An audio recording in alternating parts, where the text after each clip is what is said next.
First of all, if you look at the role that globalization is playing in financial services today, corporates are looking for a bank that does not just only serve them in the local environment, but they are looking for a bank that opens up markets to them. And I think that is extremely important. And as a bank, that's one of the things we're quite happy to be able to do. We have a unique footprint. I think our DNA globally makes us a very unique bank. We're present in Africa, in the Middle East, and Asia, and we're headquarters in the UK. So that makes us an extremely unique bank when you look at our DNA. But what that gives us is it gives us the potential and the capability to be able to bring the global markets to our clients, whether it's from their trade or it's from their access to markets. We bring that globalization to our clients. And you can't do that without technology. Our clients today are looking for the opportunity for their bank to bring them their collections. So we have clients who are looking to collect money very quickly. Whether it's insurance premiums or it's investments, whatever it is, our clients want to collect their money globally and very quickly. And also instantly. So instant is the new normal. Today, if you can't offer the word instant, nobody wants to talk to you. Our clients also want to be able to process their trade transactions, again, instantly, because trade is happening around the globe 24/7 all year round. Well, trade finance obviously is the kind of the key route of Standard Chartered isn't it? As an institution, excuse me. And we were just hearing, of course, from the Vice President about accelerating customs and tariff payments and all of that kind of thing to make trade less, to take the friction out of trade. You're able to do that how? Do you have a specific trade finance or LC clearing system, product offering, digital offering? Okay, so first of all, it will interest you to know that globally, we are the number 2 bank when it comes to trade. In terms of overall volumes of trade around the world, Standard Chartered is number 2. So trade is our forte. It's the thing we know to do well. From the days of the Standard Bank and the Chartered Bank, these banks, the original DNA of this bank is trade. And so that's an area that we pride ourselves in. So we do have platforms that enable our clients to initiate their transactions right from their offices, which I think is quite unique. And as I was talking about instant. Now, what this does is it enables our clients to be able to do their business now in simple ways, reduce their transaction costs, have total control over their transaction processing, also have total control over their reconciliations and stuff like that. So this is what we bring to our clients. But even more important is the fact that today, when you're processing trade, one of the key things you must make sure is to process trade securely.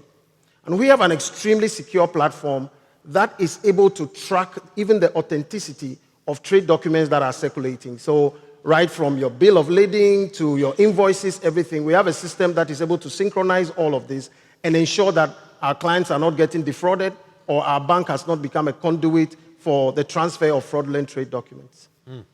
Let's go back to the retail banking, to customers in this room from the point of view of their personal banking needs. Digital financial services, again, we think first of payments, perhaps. That's the most obvious thing. But these digital can also be used to promote savings. Do retail investors have a Standard Chartered product that enables them, for example, to access directly the government bond market, Ghanaian government bond market? Okay, so what kinds of products in that area are you offering? Okay, so let me start first of all by saying what we look at when we talk about what is it we offer to our clients when we talk about digital. First of all, it's quite clear today that clients, and every one of us for that matter, are not putting our lives into compartments. So I do banking, then I go to do my groceries, then I go and pay my insurance, then I go and pay my child's school fees, and all of that is compartmentalized. Life has become one single seamless experience. And I think that philosophy drives the way we do digital as a bank. We don't want our clients to be anywhere and feel that they have to find a separate time to be able to do anything. But they must be able to, if you like, literally fuse their lives into what their bank offers them. And I think this philosophy is really strong because if you come at digital with that philosophy, it helps you understand what you need to offer your client from where your client is. And I'll just let me develop that point. So what we have done is we have focused our digital on ensuring that our clients, number one, have total control. Number two, that our clients are able to do whatever they want to do everywhere. Number three, that they can do that safely without having to think about whether their transactions are safe or not. Now, in terms of what kind of product offering do we put on these digital platforms? Typically, when you talk about digital banking, most institutions have focused on digital banking from a payments perspective. And payments is extremely important because now payment switching around the world has ceased to be just the forte of banks. There's a big ecosystem, and both the vice president and the governor have alluded to it, through which you can switch your payments around, from fintechs to telcos to just including what support government infrastructure can give you, interoperability and everything. So what we are doing now is not just to look at a bank app, but to look at a bank app that creates a community. You spoke about the overuse of the word ecosystem, but it's a very powerful word. The ecosystem that enables you to be able to switch your payments for your clients seamlessly across platforms, across players, and across destinations. And I think that's what we offer with our app. What's very interesting about what you're saying is that digital financial services, in a way you might think of as being something that encouraged people to move about, encouraged churn among providers, because it's so easy to switch. What you're in fact sort of suggesting, it seems to me, is that actually it's a way of locking people in, it's a way of reducing churn, it's a way of increasing customer retention.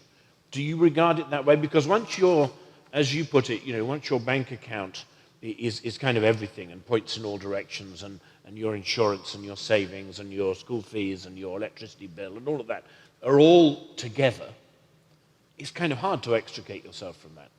So is customer retention enhanced by digital financial services? Well, absolutely. And I think the bigger picture of that is the whole financial inclusion piece. I recall that a few years ago in Ghana, we used to talk a lot about money outside the banking sector, money outside the banking sector. Today, if you look at how much this ecosystem has been able to attract by way of money within the system, a lot of what we used to describe as money sitting outside the financial sector is now sitting in the financial sector, whether it's sitting on a mobile wallet or sitting on a bank account or wherever it is sitting, somehow it is in the financial sector. So you find somebody, for argument's sake, sitting in a very remote village who is not in a hurry to try and find a bank in the next city because they've got the funds sitting on their wallet. So I think the bigger picture for us is the whole piece around financial inclusion and how we can get just everybody to participate in the financial system. Today, there are people who wouldn't have had access to certain funds because even just the means of transferring to them is not there. So today, somebody can get a call from their grandmother in the village in the morning and say, I need money. A few years ago, you would have been thinking, which is the next vehicle going to that village? But as soon as you start that argument, your grandmother tells you, by the way, I have a mobile wallet. So can you just wire the money to me now? So there's no hiding place. Or the nephew is in the US Absolutely. earning money, used to pay Wells Fargo, Yep. 20% commission to them. Absolutely. Well, these things are all very obvious and clear benefits. Let's talk about something that comes with all of this, though, which is regulation. Yeah. Right. Regulation is obviously necessary, but it's a complex and costly headache for all financial institutions, no question. Tell us a little bit how you're coping with that, how you view your regulator is right here in front of you. This is dialogue in action. Tell us a little bit how you would like to see regulation develop, both here and in the wider world where you operate, but also a comment on RegTech. Are there technological solutions that are enabling you to be compliant and secure without costing you the earth?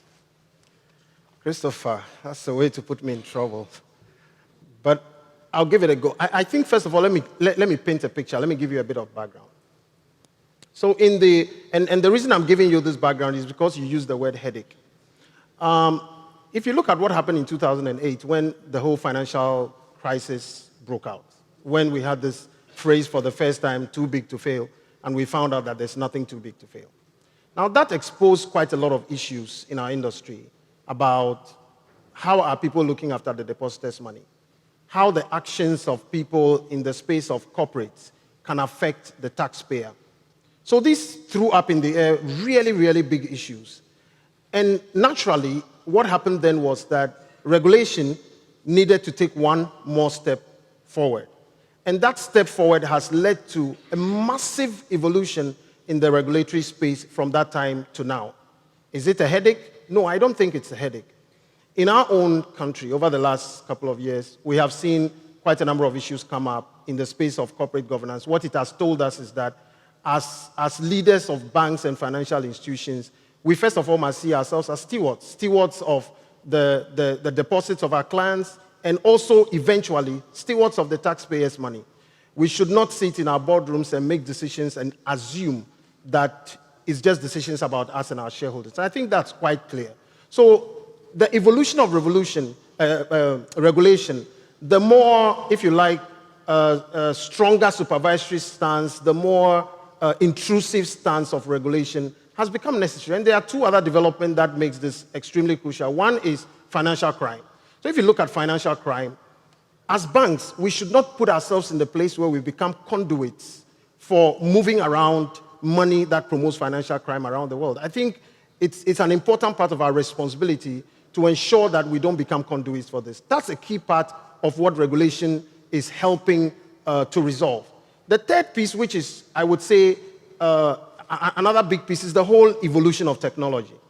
And that also requires that you must have a sense. So today, if you talk about the space of cryptocurrency and talk about the space of blockchain, one of the reasons why people are not so all out for it is because people are thinking about how regulated is this. And with technology and evolving technology, that poses a new, not challenge, but a new area that regulation is looking at. And I can see that there's quite a lot of work in the whole area of payments and technology from a regulatory perspective. The other monster for us in the whole space that regulatory supervision is evolving and is going to is the whole area of cybercrime. You know, recently I read something that said the next biggest regulatory risk is cybercrime. And when you look at cybercrime and what it can do to the world, what it can do to financial institutions, and we've seen this happen in many other places, even central banks have been attacked by cybercrime, it's important that regulation is beginning to evolve in these areas. And I think, not because my governor is here, but we have a very forward-looking central bank, together with all the things that are happening within the ecosystem of government infrastructure. I believe that Ghana is positioning itself to become a great example when it comes to the whole space of regulation for other African countries and emerging markets. Things like, I think you were perhaps alluding to the Central Bank of Bangladesh, where there was, I forget what the sum was, but mind-boggling. Yeah. I mean, hundreds of millions of dollars stolen. That's not a question of lack of regulation. It's implementation and enforcement. Yeah. So nobody's pretending that any of this stuff is easy. Final question. Yeah. You just mentioned shareholders, and the guys in the boardroom making decisions for the benefit of shareholders, and how does, if you look at the evolution of banking services, you have branches, checkbooks, and you had ATMs, and then you had online banking, and now you have mobile money, digital. Although there's a lot less use of cash or checks or anything like that, all of those things kind of still exist. Everybody's still got branches, pretty much. So with every new wave of banking services, it's an additional cost. Mm-hmm.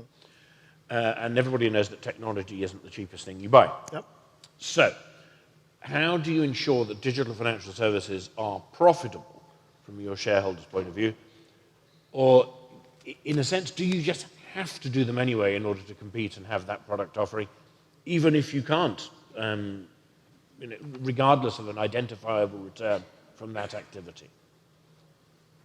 I would say, first of all, digital financial services should not be looked at as just something we must do. It's a must.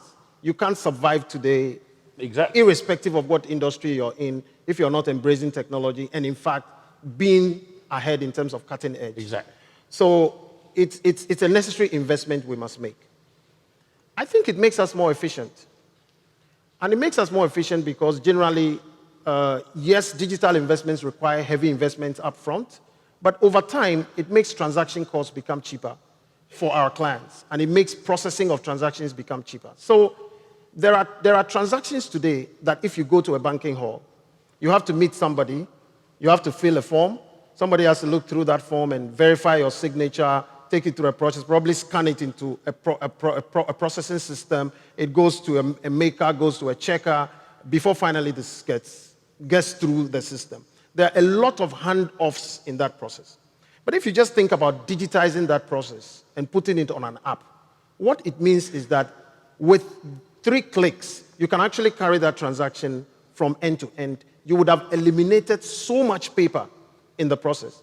So digital comes at a cost, but it also helps you take some costs out.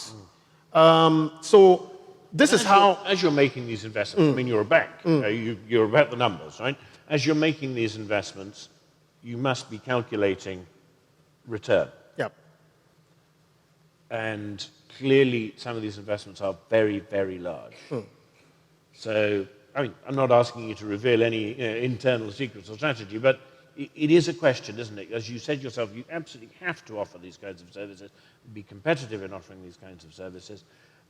So, you know, the return might be a long time coming. Yes. Like any investment, you're not going to just invest. You would look at what is the return, what is the trade-off.